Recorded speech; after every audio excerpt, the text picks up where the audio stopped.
Mark Madden on his podcast to discuss his role as Slade Wilson, aka Deathstroke, in Ben Affleck's The Batman. Quoteth Manganiello, "I think it's going to be refreshing, but at the same time, completely familiar. It's going to take this franchise in a direction that I think a lot of people are going to be really happy about. It's going to be gritty and action-packed and cerebral and all of those elements that people love about Batman." So basically, it's a Batman movie. He also insisted that with Affleck at the helm, this will be as much a good movie as a good superhero movie. So what could that possibly mean? Well, here to discuss with me is our very own Sexy Joe. It's Screen Junkies Joe Star. Were you talking about Pee-wee star Joe Manganiello? I was, but now we're talking about you. Okay, so what the man said, if we break it down, doesn't offer us that much. Well, I mean, to be fair to the pros of Joe Manganiello, it kind of does, because every Batman director has done what I would consider a completely different take on Batman. Burton did, for better or worse, Schumacher did, and Nolan certainly did. So Sure. it's a legit statement. Well, I feel like we've done a camp Batman, which is sort of the Adam West Schumacher one. We've done the gritty Batman, which is more of the Nolan school. So if we're going in a totally different, yet completely familiar direction, what do you think we can see? I mean, this could go anywhere. We've talked about what Wes Anderson's superhero movies should look like right here in this very room, and you could very easily go extremely symmetrical Batman with a lot of Brazilian Bowie under it.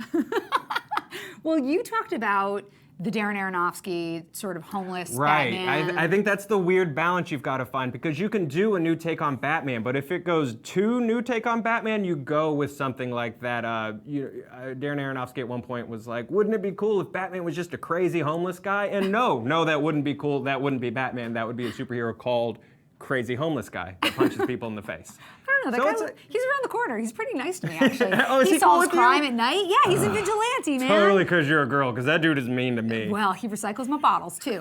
Okay, so the question is if we're going to go in a totally new direction, I'm like, what is it? Is it a musical? Is it a Western? What is an entirely new direction?